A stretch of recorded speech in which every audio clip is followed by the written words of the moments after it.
Hi Earthlings. Okay, now today's talk, I'm just popping in the box, there we go, I've got lots of things in the box now, is about walk-ins. It's about a few things, it's about death and all sorts. So anyway, context, for the first part of the context, I'm going to use my brother because I saw a video of my brother who's experienced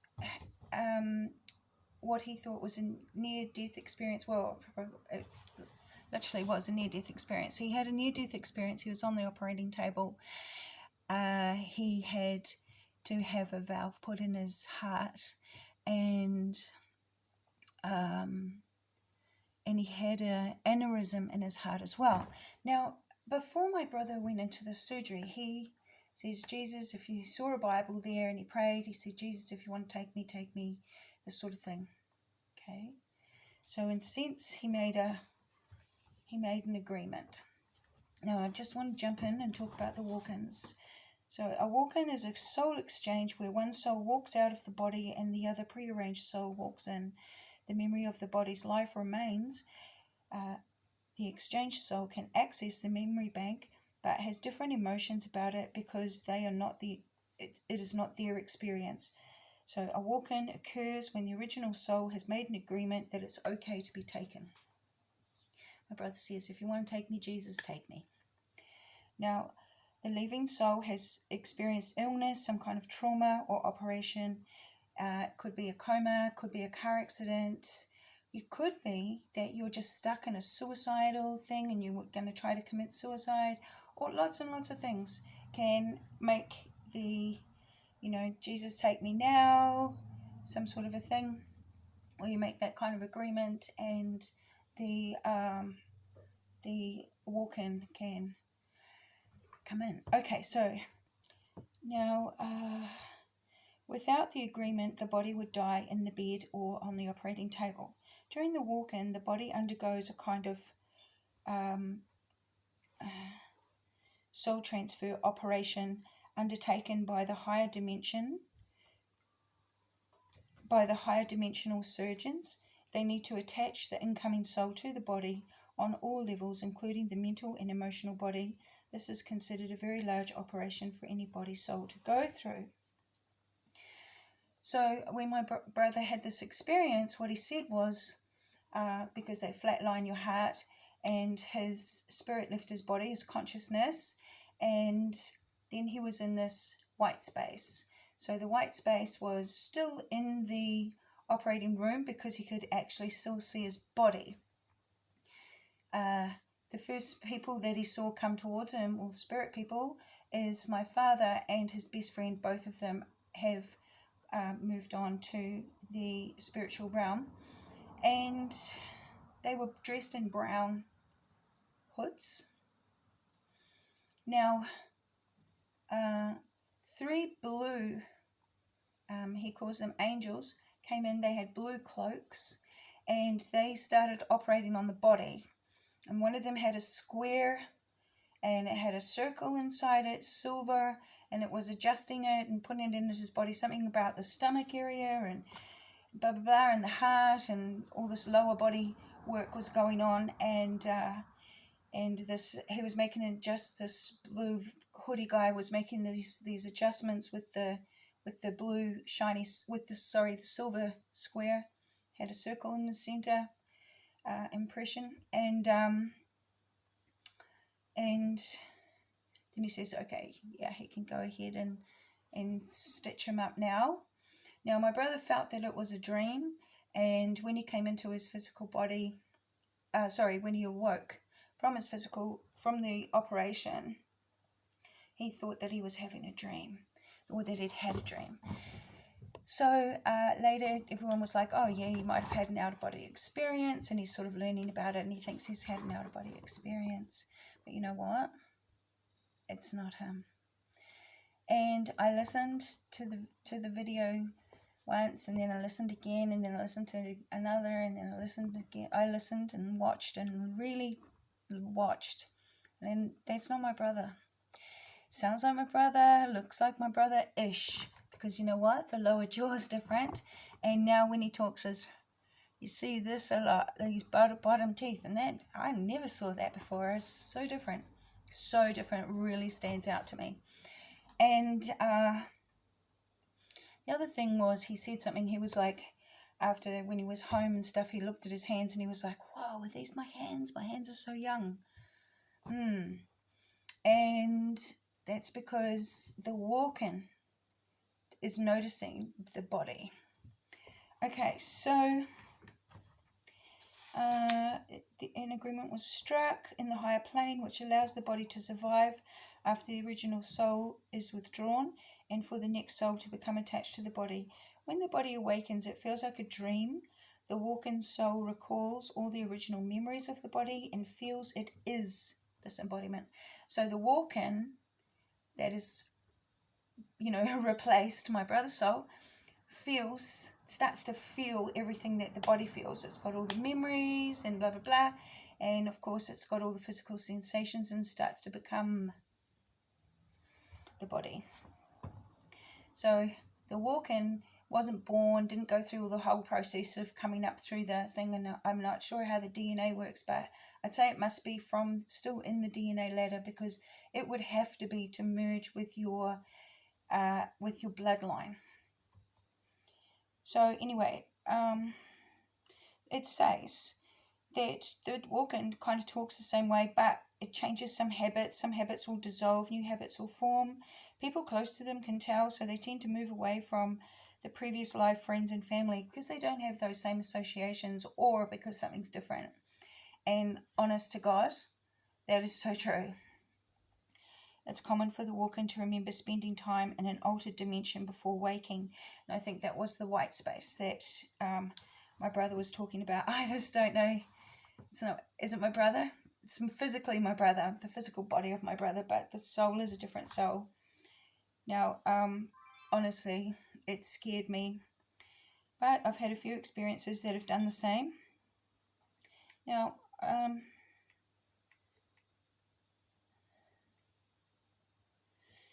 so I found that the hooded cape was especially associated with the Gauls or the Celts during the Roman period.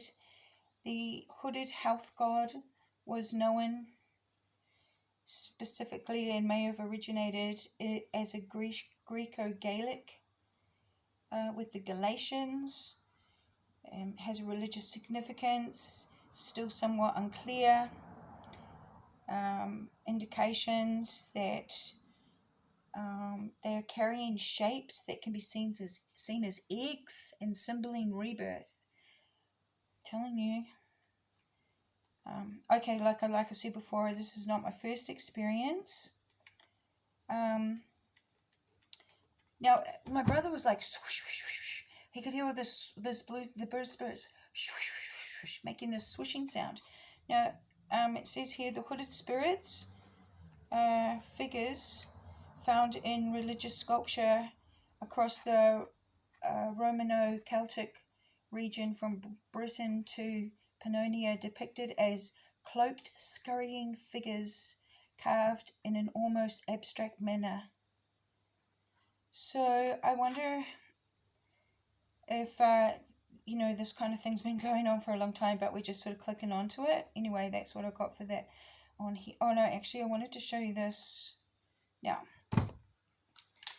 it's not the first time I've had, this is the first sort of like thing walking. But also there's another very close family member of mine, and their eyes changed colour to a yellow, and that spooked me.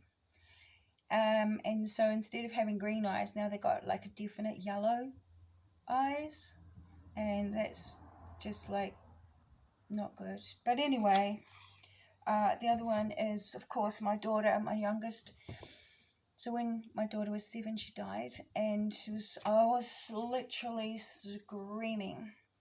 But then they brought her back to life in the ambulance, and then she was very sick for a month, and a lot of terrible things happened. She was having massive seizures, and then she was so grey, and she couldn't get her body warmth back and stuff, and she nearly died again. But I called out to God, and I didn't do it in a nice way.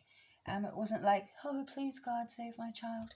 It was like, do something and fucking do it now. It was like that. Okay. So, anyway, this crazy thing is, I got a picture here. This chick made it for, blimmin' Halloween.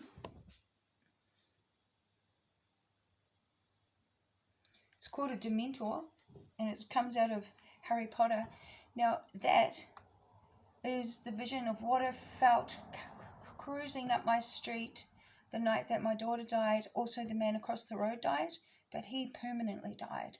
So, old man across the road got taken out. My daughter got taken, and then she had to fight.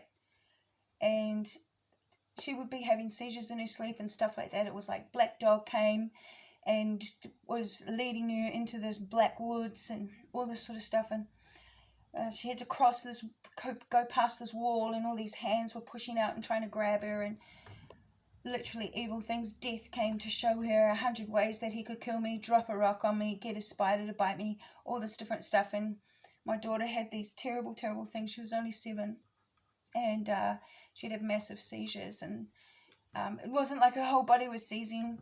It was just everything inside her was just seizing. And when she'd have a seizure, it would she'd wake up in the morning, Mummy, my tongue hurts. And she would have had a seizure in her sleep, just stuff like that. It was really fucking traumatic time. Anyway, when I went to try and bring my child back to life, I forgot that you can breathe through the nose. And when her mouth was closing, I was grasping, and she nearly bit my finger off when her mouth clamped shut. And that was like my right hand. But what happened with my left hand was, after that event, was my left hand felt like arthritis, the worst arthritis in my life. I could barely open, close, move my hand. It was like coldness had touched me.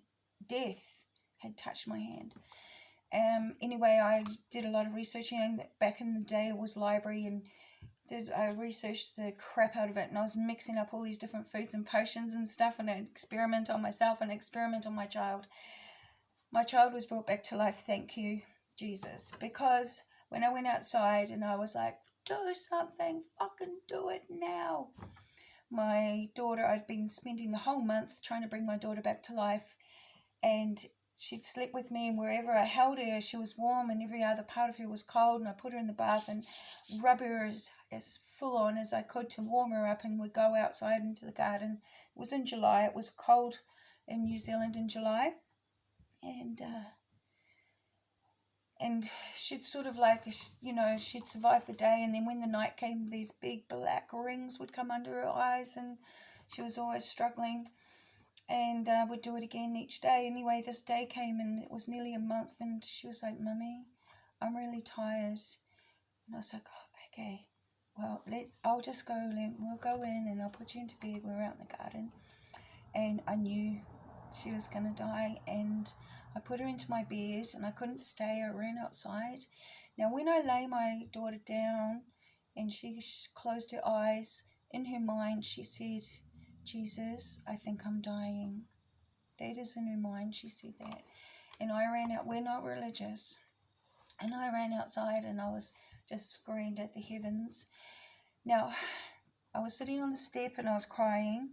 And I heard my little baby, she sneezed. And she sneezed and sneezed and sneezed and sneezed. And then she had to get up and go to the toilet. And she was sneezing and sneezing, sneezing and sneezing. So I went in, I was like, are you okay? And she was sneezing and sneezing, and her little cheeks got pink. And she sneezed and sneezed and sneezed and sneezed, and her little body got hot. And she sneezed and sneezed and sneezed. And that was the day that warmth came back into my child's body, through sneezing, through Jesus, through us, through me yelling at the heavens and stuff like that. It wasn't the end at the time. My daughter does leave her body. She physically, her body will just drop and her spirit will keep on walking, and she'll hear a lot of commotion. She'll turn around, she'll be like, whoa, is that my body? And then she'll go back into her body, and she's done that a few times. So my daughter definitely leaves her body and comes back. Yes. So while we're on the subject of death, I may as well tell about the asthma story. So in my last video, when I was talking about March, April, I said that I nearly died from asthma attacks. So what actually happened was I woke up. I had asthma in my sleep. I woke up and I tried to use cold water and just some different things to try and open my throat, things like that. I went out to the kitchen. I saw myself in the blackness of the window, and I was really, really drawn forward and stuff. And I was like, oh my God, I'm really sick. So I got on the phone and I walked outside, and I was around by the front gate of the house, and I dialed the emergency number. I was talking to the operator. Okay, I wasn't talking to the operator. So the operator said, what is your emergency? And I was like, ambulance, like that. Okay. So she was like, okay, I'll try and put you through. So she tried to put me through, and it was like, I'm sorry, your call cannot be connected. And she tried like 3 times, and this police car drove past the driveway, and I was right there at the front, and I reached out my hand, sort of like saying, help, stop, you know, like this. I couldn't even speak. And it drove right past. It didn't even see me, and it went to the end of the road, and then it turned and it drove away, and I thought, oh my God, this is it. I'm going to die right here outside on the grass. They can't get through on the ambulance. The police went right by, and I got down onto my knees, and I was sort of like dropping forward, and because I couldn't breathe, and my consciousness, I just had this massive expansion of awareness, and it was like my awareness expanded. So that's my soul, and it was very, very wide. I could hear a sound probably, you know, like a mile away. It was incredible. And I just dropped down to the grass, and my head bowed to the grass, and I was laid prone forward. Looked like one of those how the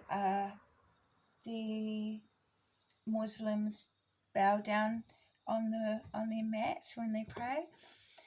And when I was down there in that position, I could smell the grass, and it was my first breath, and then I did it again, and I was breathing through my nose. I smelt the grass, and I was starting to take a breath and be able to breathe in and out. So that is my story of how I survived a near-death experience, but in a different kind of a way. My body went through such an adrenaline thing that I ended up having diarrhea for about the next 4 hours, because it was such a shock to my body. And of course it felt like I'd been run over by a truck, so I was sick for a few days and stuff. Well, I was sore for a few days, and finally I went to the doctor and got a big growling, and I've had inhalers ever since. So with this time it was a repetition. I was asleep, and I had the asthma while I was sleeping, and woke up with the asthma, but had an inhaler. Still got me though. It's quite severe, and it did give me a sore back. So that's that time. So it's not my only time, and you know, the person who is in my brother's body, the soul who's in my brother's body, he says that, you know, the answer is about love, and he just likes hugging people now and all this sort of stuff like that. So I bet he does, because, you know, the soul has come into an adult body, and he's like, whoa, I'm here, okay, right, let's go, gonna do the things I'm gonna do. I'll give this person a hug and all this sort of stuff like that. So there's that.